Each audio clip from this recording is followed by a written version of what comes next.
Chapter 21. And the Lord visited Sarah as he had said, and the Lord did unto Sarah as he had spoken. For Sarah conceived, and bare Abraham a son in his old age, at the set time of which God had spoken to him. And Abraham called the name of his son that was born unto him, whom Sarah bare to him, Isaac. And Abraham circumcised his son Isaac, being 8 days old, as God had commanded him. And Abraham was 100 years old when his son Isaac was born unto him. And Sarah said, God hath made me to laugh, so that all that hear will laugh with me.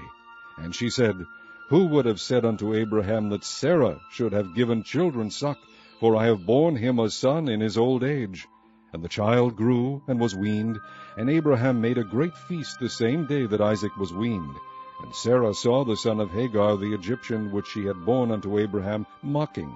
Wherefore she said unto Abraham, Cast out this bondwoman and her son, for the son of this bondwoman shall not be heir with my son, even with Isaac. And the thing was very grievous in Abraham's sight because of his son. And God said unto Abraham, Let it not be grievous in thy sight because of the lad, and because of thy bondwoman. In all that Sarah hath said unto thee, hearken unto her voice, for in Isaac shall thy seed be called. And also of the son of the bondwoman will I make a nation, because he is thy seed. And Abraham rose up early in the morning, and took bread and a bottle of water, and gave it unto Hagar, putting it on her shoulder, and the child, and sent her away, and she departed, and wandered in the wilderness of Beersheba. And the water was spent in the bottle, and she cast the child under one of the shrubs, and she went and sat her down over against him a good way off, as it were a bowshot, for she said, Let me not see the death of the child. And she sat over against him, and lifted up her voice, and wept. And God heard the voice of the lad, and the angel of God called to Hagar out of heaven, and said unto her, What aileth thee, Hagar? Fear not, for God hath heard the voice of the lad where he is. Arise, lift up the lad, and hold him in thine hand, for I will make him a great nation. And God opened her eyes, and she saw a well of water, and she went and filled the bottle with water, and gave the lad drink. And God was with the lad, and he grew and dwelt in the wilderness, and became an archer. And he dwelt in the wilderness of Paran, and his mother took him a wife out of the land of Egypt. And it came to pass at that time that Abimelech and Phicol, the chief captain of his host, spake unto Abraham, saying, God is with thee in all that thou doest.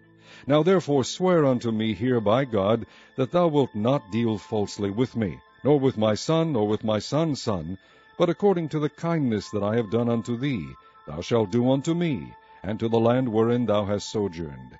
And Abraham said, I will swear. And Abraham reproved Abimelech because of a well of water, which Abimelech's servants had violently taken away. And Abimelech said, I wot not who hath done this thing, neither didst thou tell me, neither yet heard I of it, but today. And Abraham took sheep and oxen, and gave them unto Abimelech, and both of them made a covenant. And Abraham set 7 ewe lambs of the flock by themselves. And Abimelech said unto Abraham, What mean these 7 ewe lambs which thou hast set by themselves? And he said, For these 7 ewe lambs shalt thou take of my hand, that they may be a witness unto me that I have digged this well. Wherefore he called that place Beersheba, because there they sware both of them. Thus they made a covenant at Beersheba. Then Abimelech rose up, and Phicol, the chief captain of his host, and they returned into the land of the Philistines. And Abraham planted a grove in Beersheba, and called there on the name of the Lord, the everlasting God. And Abraham sojourned in the Philistines' land many days.